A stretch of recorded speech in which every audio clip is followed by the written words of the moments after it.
example of people that I admire and respect, such as Malcolm X, Dr. Huey P. Newton, founder of the Black Panther Party, like Ramona Africa, who survived the hellish bombing by police of May 13, 1985, or the Move 9, committed rebels now in cage for up to 100 years in Pennsylvania hellholes, despite their innocence, solely for their adherence to the teachings of John Africa. These people, although of quite diverse beliefs, ideologies, and lifestyles, shared something in common: a commitment to revolution and a determination to live that commitment deliberately in the face of staggering state repression. No doubt some of you are disconcerted by my use of the term revolution. It's telling that people who claim with pride to be proud Americans would disclaim the very process that made such a nationality possible, even if it was a bourgeois revolution. Why was it right for people to revolt against the British because of, quote, taxation without representation, unquote, and somehow wrong for truly unrepresented Africans in America to revolt against America? For any oppressed people, revolution, according to the Declaration of Independence, is a right. Malcolm X, although now widely acclaimed as a black nationalist martyr, was vilified at the time of his assassination by Time magazine as, quote, an unashamed demagogue, unquote, who, quote, was a disaster to the civil rights movement, unquote. The New York Times would describe him as a, quote, twisted man, unquote, who used his brains and oratorical skills for, quote, an evil purpose, unquote. Today, there are schools named for him, and recently, a postage stamp was even issued in his honor. Dr. Huey P. Newton, Ph.D., founded the Black Panther Party in October of 1966 and created one of the most militant and principled organizations American blacks had ever seen. J. Edgar Hoover of the FBI targeted the party, using every foul and underhanded method they could conceive of to neutralize the group, which they described as the, quote, number one threat to national security, unquote. Since Ramona Africa of the MOVE organization survived one of the most remarkable bombings in American history, one where Philadelphia police massacred 11 men, women, and children living in the MOVE house and destroyed some 61 homes in the vicinity. She did 7 years in a state prison on riot charges, came out, and began doing all she could to spread the teachings of John Africa, the teachings of revolution, and to free her imprisoned brothers and sisters of MOVE from their repressive century in hellish prison cells. These people dared to dissent, dared to speak out, dared to reject the status quo by becoming rebels against it. They lived, and some of them continue to live, lives of deliberate will, of willed resistance to a system that is killing us. Remember them, honor their highest moments, learn from them. Are these not lives lived deliberately? This system's greatest fear has been that folks like you, young people, people who've begun to critically examine the world around them, some perhaps for the first time, people who have yet to have the spark of life snuffed out, would do just that, learn from those lives, be inspired, and then live lives of opposition to the deadening status quo. Let me give you an example.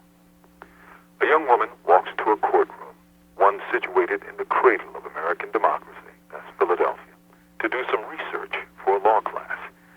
This woman, who dreams of becoming a lawyer, sits down and watches the court proceedings and is stunned by what she sees.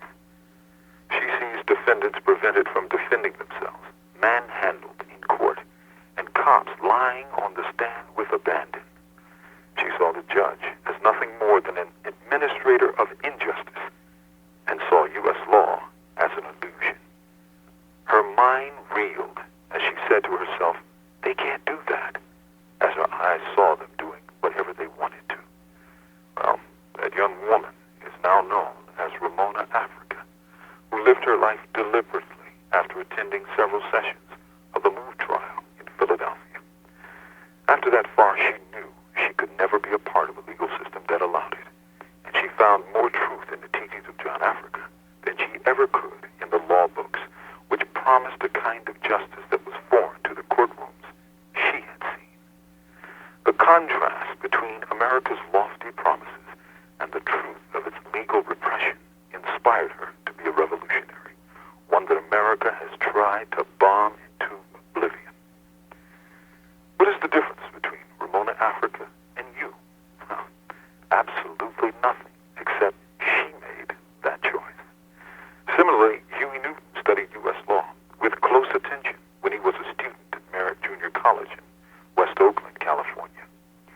His studies convinced him that the laws must be changed, and the famous Black Panther Party 10-point program and platform proves then and now that serious problems still face the nation's black communities, such as all the predominantly white juries still sending blacks to prison, and cops still treating black life as a cheap commodity. Witnessed a recent Bronx execution of Ghanaian immigrant Amadou Diallo, where cops fired 41 shots at an unarmed man in the doorway of his own apartment building. Huey, at least in his earlier years, lived his life deliberately and set the mark as a revolutionary. What was the difference between Huey Newton and you? Absolutely nothing, except he made that choice. Each of the Move 9, including the late Mumia Africa, who died under somewhat questionable circumstances after 19 years into an unjust prison sentence, members of the Move organization whose trial initially attracted the attention of a young law student named Ramona decades ago, was a person who came to question their lives, has lived in the system. Some were U.S. Marines, some were petty criminals, some were carpenters, but all came to the point of questioning the status quo, deeply, honestly, and completely, irrevocably. One by one, they turned their back on a system that they knew couldn't care less if they lived or died, and joined the revolution after being exposed to the steering teachings of John Africa. They individually chose to live life deliberately and joined Move. And although they are individuals, Delbert Africa, Janet Africa, Phil Africa, Janine Africa, Chucky Africa, Mike Africa, Debbie Africa, and Eddie Africa, they are also united as Move members, united in heart and soul. What's the difference between the Move 9 and you? Absolutely nothing, except they made a choice. Now, unless I miss my guess, Evergreen is not a predominantly black institution. And my choices heretofore given may seem somewhat strange to too many of you. For far too many of you may identify yourselves by the fictional label of white. In truth, as I'm sure many of you know, race is a social construct. That said, it is still a social reality formed by our histories and our cultures. For those of you still bound by such realities, however, I have some names for you, like John Brown, like Dr. Alan Bergman, Susan Rosenberg, Sue Africa, Marilyn Buck, for example. Each of these people are, or were, known in America as white. They're all people I know of, who I admire, love, and respect. They are all, or were, revolutionaries. John Brown's courageous band's attack on Harper's Ferry was one deeply religious man's strike against the hated slavery system, and was indeed considered one of the opening salvos of the U.S. Civil War. Dr. Alan Bergman, Susan Rosenberg, and Marilyn Buck were all anti-imperialists who fought to free black revolutionary Assata Shakur from an unjust and cruel bondage. They are the spiritual grandsons and granddaughters of John Brown. Dr. Alan Bergman, Marilyn Buck, and Susan Rosenberg were treated like virtual traitors to white supremacy and thrown into American dungeons. Buck and Rosenberg remain so in prison today. They lived lives deliberately and chose liberation as their goals, understanding that our freedom is interconnected. They chose the hard road of revolution, yet they chose. And but for that choice, they're just like each of you seated here tonight. People who saw the evils of the system and resolved to fight it, period. Now, the name Sue Africa may not be known to you. She's what you may call white. Yet when she joined the Move organization, the system attacked her bitterly for what was seen as a betrayal of her white-skinned privilege. On May 13th, 1985, she lost her only son because the Philadelphia police bombed the house she was living in. She served over a decade in prison with a guard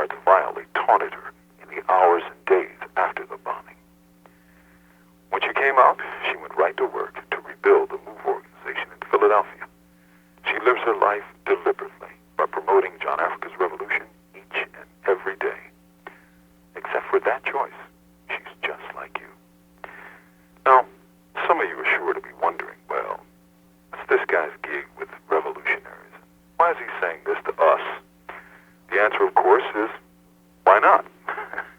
Okay, I know you ain't supposed to answer a question with a question, but do I expect you guys and gals who've just received your degrees to chuck it all for so nebulous a concept as revolution? Nope, I ain't that dumb. The great historians Will and Ariel Durant teach us that history, in the large, is the conflict of minorities. The majority applauds the victor and supplies the human material, a social experiment. Now, I take that to mean that social movements are begun by relatively small numbers of people who, as catalysts, inspire, provoke, and move larger numbers to see and share their vision. Social movements can then become social forces that expand our perspectives, open up new social possibilities, and create the consciousness for change. To begin this process, we must first sense that 1, the status quo is wrong, and 2, the existing order is not amenable to real, meaningful, and substantive transformation. Out of the many here assembled, it is the heart of he or she that I seek, who looks at a life of vapid materialism, of capitalist excess, and finds it simply intolerable. It may be 100 of you, or 50, or even 10, or even 1 of you who makes that choice.